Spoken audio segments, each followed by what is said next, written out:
Hello everyone and welcome to my balcony garden. Today's video is all about aftercare for daffodils grown in pots. I recently did a video about how to care for Tete-a-tete grown in pots, so this beautiful mini heirloom daffodil. I will link it above if you're interested. Let's get started. So this year I have filled my balcony with daffodils and I've just been enjoying them so much. They're so beautiful and I just love that pop of yellow everywhere. It's just absolutely lovely.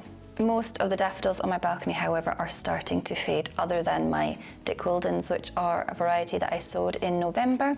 They are still flowering away. I can see them right now. Oh, they're beautiful. I love them. So once our daffodil flowers start to fade, this is when we can start deadheading them.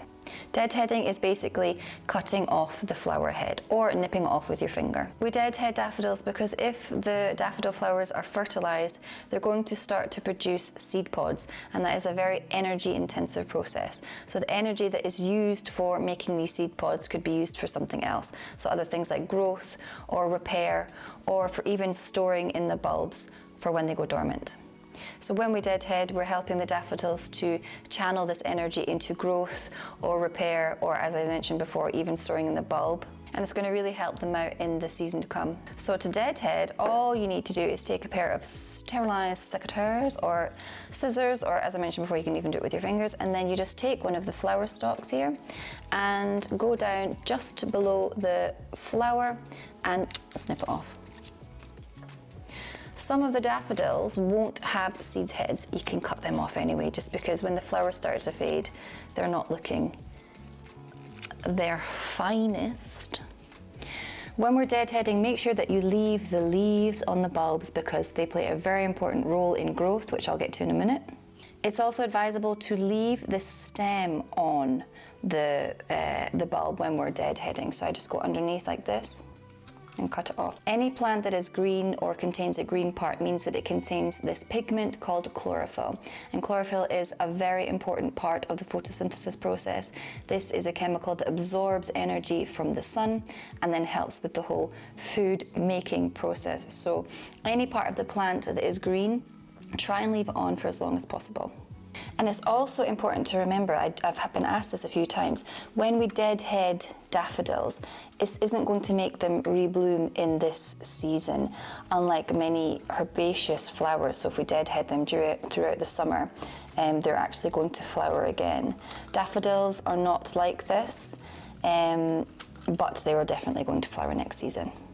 After flowering, the daffodils move into their vegetative growth stage, which is when the leaves begin to photosynthesize at a higher rate and they're producing lots and lots of food. The bulbs also live off this energy during their dormancy, so it's really important that we provide conditions for the bulbs to photosynthesize and to grow and to replenish themselves as much as possible. At this point, like I mentioned in my hyacinth video, you have two options. You can either leave your daffodils in their pots as they come, or you can repot them into a new pot with new fertile compost, and this is something that I always do. This is going to provide more nutrients for the bulbs and it's going to help them to replenish their reserves, as I mentioned before. Once you've done this, place your daffodils in full sun, water them regularly, but don't allow the bulbs to ever sit in water or they could become rotten, they could develop bulb rot. You can also fertilize them with a liquid bulb fertilizer. Once the leaves begin to turn brown and become floppy, it's a sign that this season's growth cycle is coming to an end. You can begin to reduce watering at this point and stop feeding altogether. Once the leaves are completely brown, cut the foliage right back down to the base of the bulb. If you cut the leaves off before they turn completely brown, there is a high chance that the daffodils are not going to flower next season.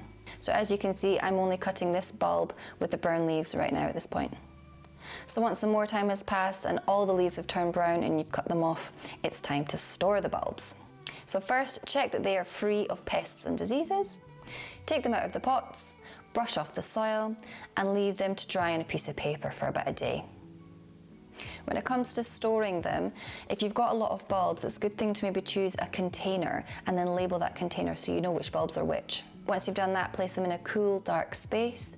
I always put mine in paper bags for extra darkness, but the paper bags also allow them to breathe as well. And now we just let our daffodil bulbs enjoy their dormancy. They've worked hard and they deserve it. And in autumn, we can plant them out again and start the whole process again.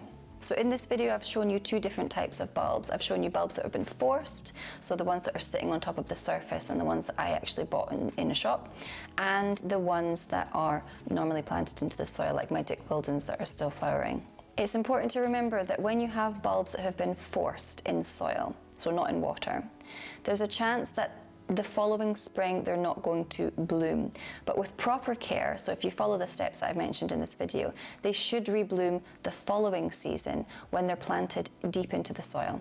So when you have your beautiful Tete-a-tete bulbs and you want to plant them out next year, rather than forcing them, so planting them on the top, actually plant them deep into the soil at the certain depth that they like to be, so maybe about 15 centimeters deep. And they should rebloom. Daffodils are vigorous growers. They're definitely going to come back even if they don't show flowers that year, but the following years you should have no problems.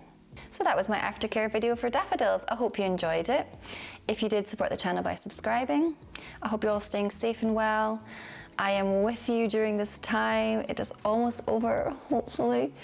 And I send you all my love, and I will see you in my next video. Goodbye.